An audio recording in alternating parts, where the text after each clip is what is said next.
खुशी खड़ी रुके ना एक घड़ी एक पल है जिंदगी एक पल कुछ भी नहीं।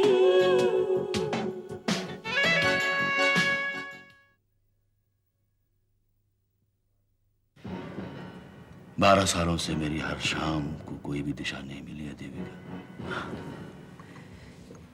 देविका की कहानी देविका को ही सुना रहे हो। हाँ, मैं तुमसे प्यार करती हूँ, लेकिन मैं उस प्यार के लिए एक छोटी सी बच्ची को एक इतने बड़े डर के हवाले नहीं करूंगी। नेवर। ऋषभ, मेरे दिमाग में पूंजीवाद के खिलाफ इतनी नफरत भरी है कि अगर मैं कैपिटलिस्ट बन जाऊं तो अपनी नजरों में गिर जाऊंगा, और मैं अपनी नजरों में गिरकर जीना नहीं चाहता। तुम एक आध दिन और सोच लो, उसके बाद अपना फैसला बता देना। लेकिन जो भी फैसला लो, जरा नाप तोल कर। मकसद चाहे कितना भी बड़ा क्यों ना हो, आपका संघर्ष चाहे कितना ही ऊंचा और या भला क्यों ना हो, अगर जिंदगी भर आपके होठों से हंसी नदारद रहे तो मेरे ख्याल से वो कामयाब जिंदगी नहीं है। केशव मल्होत्रा के कत्ल का जिम्मेदार करण है।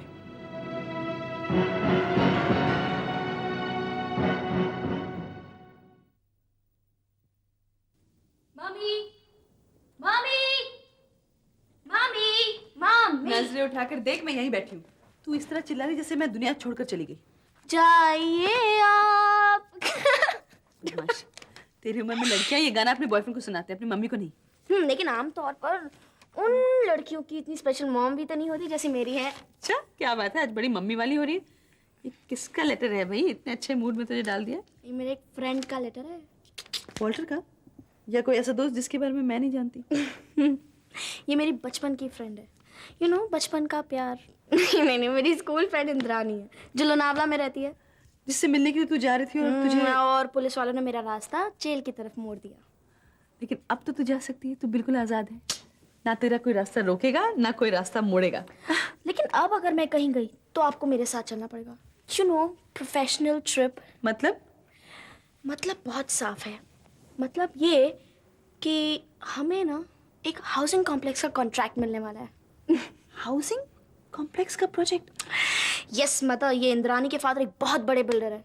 उनको मैंने कुछ लेआउट्स भेजे थे, एंड देन यू नो मैं आपकी बेटी हूँ, ऑब्वियसली लेआउट्स अप्रूव होने ही थे। लेकिन बेटा ये तो बहुत बड़ा प्रोजेक्ट होगा।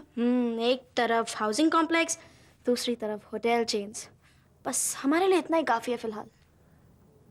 ये तो मैं तुझे बताना भूल गई, लेकिन मैं उस होटल के प्रोजेक्ट में शामिल नहीं होने वाली हूँ। क्यों, क्या हुआ? Why not? वो रेनू है ना, उसने वहाँ का माहौल बहुत ख़राब कर दिया है। मैं उकता गई हूँ, इसलिए मैं ना रेनू की शक्ल देखना चाहती हूँ, ना राजीव से मिलना चाहती हूँ। I don't want to do it. मैं अपना रेजिग्नेशन कल परसों दे दूँगी। लेकिन मम्मा। नहीं बेटा, मैं जानती हूँ तू मुझे बहुत दिनों से राजीव के साथ मिलाने की कोशिश कर रही है। मैं जानती हूँ तूने किस तरह का सपना देखा है, लेकिन ये रिश्ता मुमकिन नहीं है बेटा।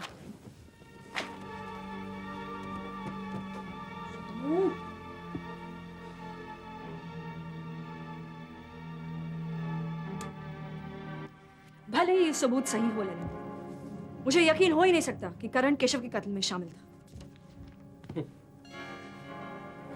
अब जानबूझकर आंखें मूंदना और ये कहना कि मुझे कुछ दिखाई नहीं दे रहा है, ये गलत है श्वेताना।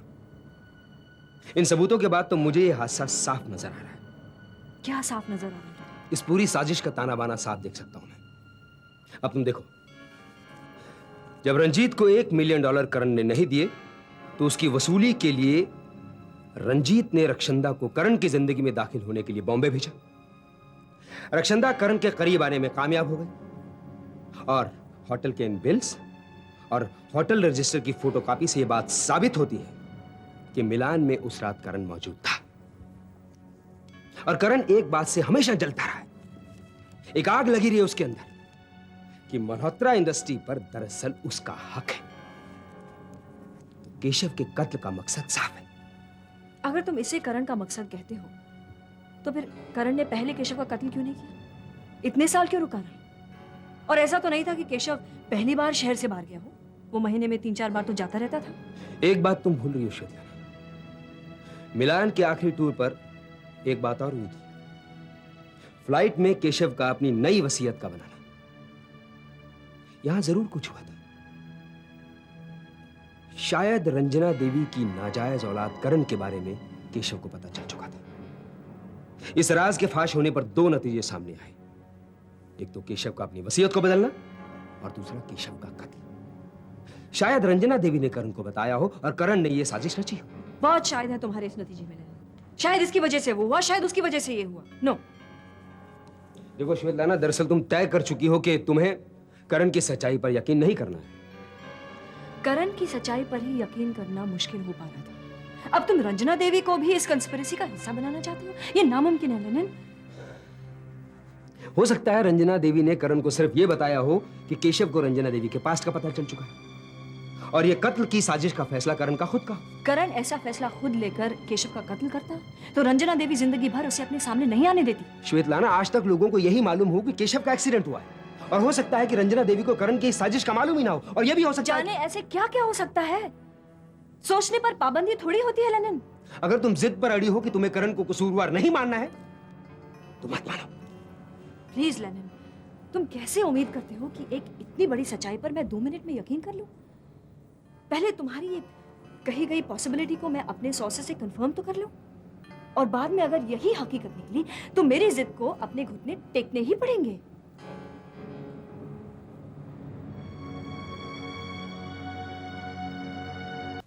Hello? Yes, I'm calling from India, Bombay. Can I speak to Mr. Viterio? This is Svetlana speaking. शुक्र है कि वो है। Hello, Viterio. Svetlana here. How are you, Svetlana? What a pleasant surprise. Keshav के जाने के बाद मैं जैसी हो सकती हूँ वैसी हूँ। And you? मेरे तो ग्लोब का एक टुकड़ा ही टूट के गिर गया जब से केशव चला गया। ऐसी बातें क्यों करते हो विटेरियो? केशव अपने साथ मेरी दुनिया का पूरा एक हिस्सा ही लेके चले गए। अब यही देखो ना, केशव थे तो हम पहले हफ्ते में 1-2 बार बात कर लेते थे, और अब केशव के जाने के बाद शायद साल भर से ज़्यादा हो गया है हमें बात किए। I am sorry Vittorio. जब पुल टूटा तो पता चला हम लोग अलग अलग किनारे पे हैं। तब जाकर महसूस हुआ कि बीच का फासला कितना था, जो केशव के वक्त कभी नज़र नहीं आया। उस समय मैं भी एक मल्होत्रा परिवार का सदस्य हुआ करता था, लेकिन केशव के जाने के बाद किसी ने फ़ोन तक नहीं किया। तुम्हारी साल भर से किसी से बात नहीं हुई? शुरू में ऋषभ के 2-4 फ़ोन आए थे, बस। विटेरियो, केशव का इतना साथ था कि मैं अकेले रहना सीख ही नहीं पाई थी, और इस दौरान मैं अपने आप को यही सिखा रही थी। सॉरी स्वेटलाना, आपसे काफ़ी दिनों बाद बात हुई तो केशव अचानक याद आ गए, तो ये सब बातें लेके बैठ गया। और बताइए। विटेरियो, मुझे तुमसे एक बहुत ज़रूरी काम था, and the matter is very urgent. What's the matter Svetlana? मैं तुम्हें कुछ डॉक्यूमेंट्स जैसे मिलान के एक होटल के बिल्स फैक्स करने वाली हूँ। तुम्हें यह पता करना है कि वो रियल है या फेक। ये डॉक्यूमेंट्स कहीं केशव की डेथ से रिलेटेड तो नहीं है? ये डॉक्यूमेंट्स केशव के मर्डर से रिलेटेड हैं, एंड इट्स वेरी अर्जेंट विटेरियो। ओह, आपका फैक्स मिलते ही 24 घंटे में मैं पता कर लूँगा। थैंक्स। तुम्हारा फैक्स नंबर वही है ना? चेंज तो नहीं हो गया? ठीक है, तो 2 घंटे में तुम्हें ये फैक्स मिल जाएगा। Thank you, bye.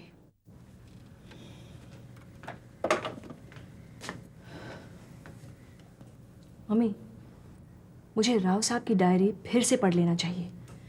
उसमें केशव के मर्डर के बारे में कुछ सुराग तो मिलेंगे।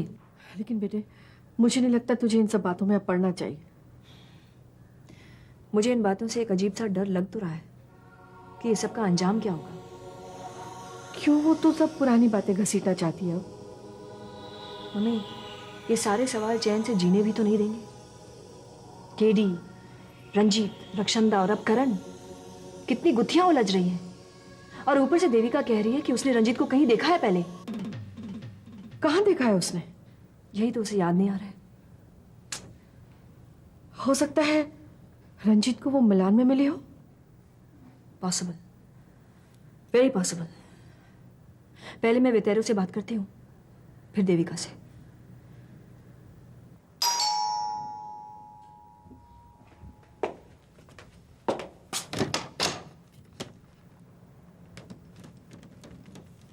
हेलो देविका। तुम इस वक्त यहाँ? माफ करना, कई मजबूरियां लेके आया। पहली मजबूरी, शाम होते ही मेरी घड़ी की सुइयों की रफ्तार इतनी धीमी हो जाती है कि मेरी शाम रात तक पहुंच ही नहीं पाती। और इसी की देखा देखी ये शैंपेन की बोतल कहने लगी कि मुझे देविका से मिलवाओ। बस बस बस बस, इतना मजबूर आदमी मैंने जिंदगी में नहीं देखा। अरे अभी तो मैंने अपनी मजबूरियों की गिनती शुरू की है। तो ऐसा करते हैं, मजबूरियों की गिनती मुलाकातों के साथ ही रखते हैं। ओके? प्रॉमिस? प्रॉमिस। तुम वादा करके फंस गई हो। बाकी बची उम्र में तुम्हें रोज मेरी एक एक मजबूरी सुननी होगी, तब जाके जिंदगी पूरी होगी। तो ऐसा करते हैं, एक मुलाकात में 7 मजबूरियां सुनते हैं और हफ्ते में मुलाकात सिर्फ एक। अरे अपने वादे की उम्र को 60 सेकंड तो दे देती। 1 मिनट भी नहीं हुआ कि तुम अपनी प्रॉमिस से पलट गई।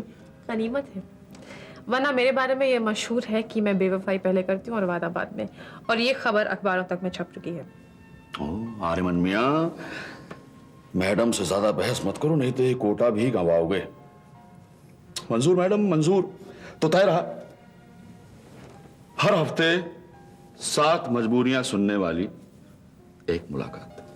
ओके। अच्छा, 3 मजबूरियां तो तुम सुन चुकी हो, अब 4 मजबूरियां डिनर के साथ सुनोगी या डिनर के बाद? डिनर के बाद। मैं अभी डिनर करने जा रही हूँ। आप करके आए हैं? नहीं, यही कर लेंगे। ऐसा कुछ खास बनाया नहीं मैंने। अरे ऐसा कैसे हो सकता है? तुम्हारे साथ डिनर किया जाए और वो खास नहीं हो? तो ऐसा कीजिए, आप मुझे बताइए आप क्या खाना चाहते हैं और मैं उसे जल्दी से तैयार करने की कोशिश करती हूँ। देखो, अपना मेन्यू तो फिक्स है। शुरू करेंगे वेंटन सूप और शामी कबाब से, और उसके बाद थोड़ा सा अमेरिकन चॉप्सी लेंगे, और यहाँ होगा रशियन सलाद के साथ इंटरवल। उसके बाद सिजलर्स और पाइनएप्पल रायता, और फिर तुम्हारी पसंद की कोई स्वीट डिश। उसके बाद तुम्हारा मुंह कुछ मीठा हो गया होगा, इसलिए फाइनली शुगरलेस कॉफी। तो तुम ऐसा करो, डिनर तैयार करो, और तब तक मैं शैंपेन के 2 गिलास तैयार करता हूँ। ये सब चीजें खाने की उम्मीद आप यहाँ कर रहे हैं?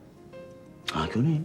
बात यह है कि इसमें से आधी चीजें तो मुझे बनानी नहीं आती, और जो आती हैं उनका सामान इस वक्त घर पे नहीं है। ओह, तो फिर क्या करें? आज तो मेरा अच्छा खासा डिनर करने का मूड है, और तुम कहती हो कि घर में कुछ है नहीं। आई एम सॉरी आर्यमन। ना ना ना, सॉरी करने की जरूरत नहीं है। वो डिनर तो हम यही करेंगे। लेकिन कैसे? हाँ, ये मुमकिन हो सकता है अगर तुम मेरे साथ डिनर करने बाहर चलो। मैं एक ऐसा रेस्टोरेंट जानता हूँ जहाँ ये सब मिलेगा। ये आपका लंबा चौड़ा मेन्यू इसी इरादे से था कि आप मुझे बाहर डिनर पे ले जाएंगे? नहीं, इरादा वैसे नेक है ना? इरादा तो अच्छा है, लेकिन उससे कहीं ज्यादा अच्छा है आपके अर्ज करने का स्टाइल।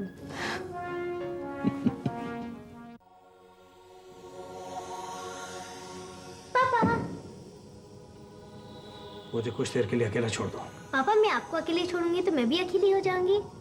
मेरा मूड इस वक्त मजाक का नहीं है। तो खेलने का है, मैं लूडो लेके आती हूँ।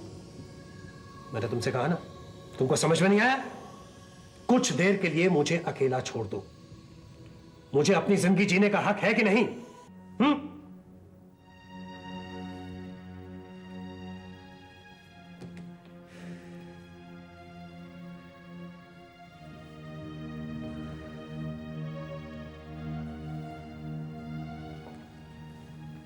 क्या बात है साहब?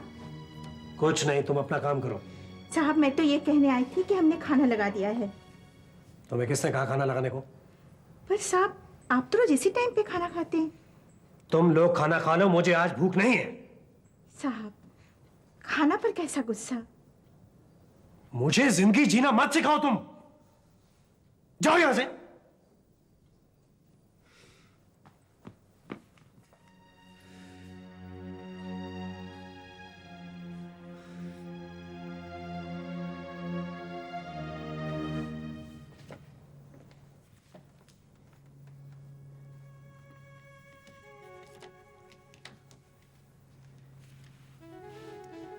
इससे पूछो यहाँ आने की जुर्रत कैसे की इसने?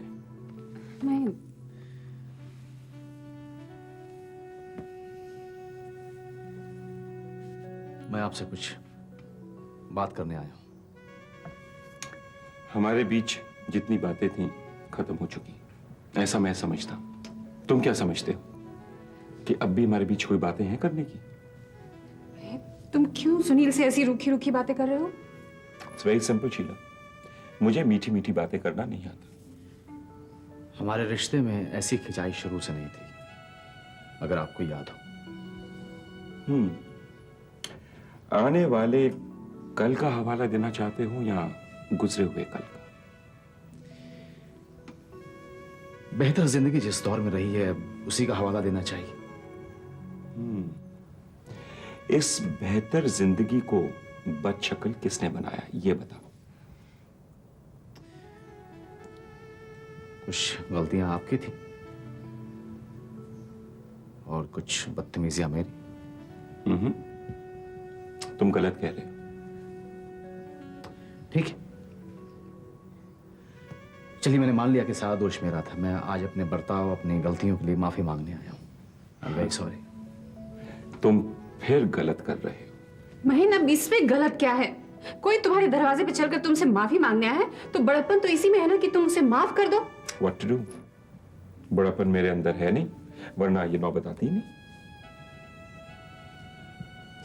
आखिर तुम चाहते क्या? हाँ?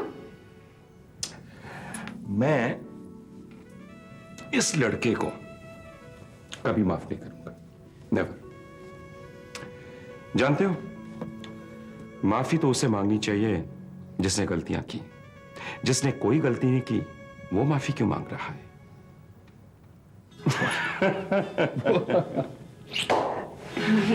Thank you very much. महीन, यानी तुमने सुनील को माफ कर दिया? लो जी, अब तुम क्या समझती हो? जानते शीला, मुझे इसका इंतजार बहुत दिनों से था। मैं जानता था कि एक ना एक दिन ये जरूर आएगा। आ गया ना? एक्चुअली हम दोनों ने एक दूसरे को बहुत पहले माफ कर दिया था। क्यों? हाँ, एक फॉर्मेलिटी की कसर थी जो आज पूरी हो गई। जानते हो महीन, आज तक मुझे तुम पे इतना प्यार कभी नहीं आया। Really? एक एहसान करो मुझ पर। नहीं, बोलिए। तुम बार बार मुझसे नाराज हो जाया करो, उसके बाद में खुश हो जाया करो, ठीक ठाक हो जाया करो। उससे क्या होगा कि ये मुझे बार बार प्यार करेगा।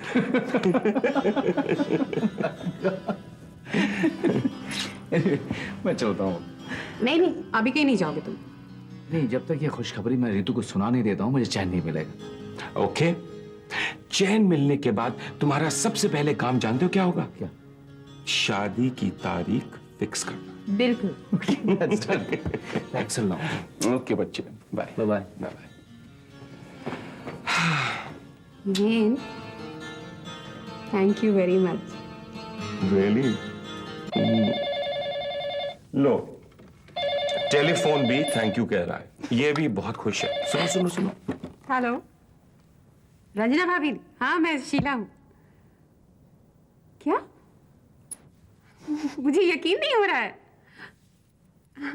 Okay, thank you. रंजना भाभी का फोन था। क्या कह रही थी? एंजल ऑर्फनेज वाले बच्चा गोद देने को तैयार हो गए हैं। Really? Wow, that's great news. मजा आ गया।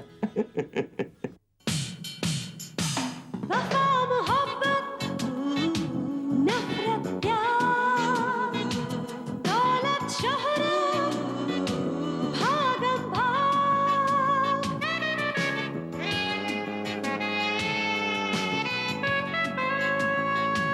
अंधा कुआं जहरीले नाम अपना सुर बेगाना राग एक हाथ में तस्बीह माला एक हाथ सोने की छड़ी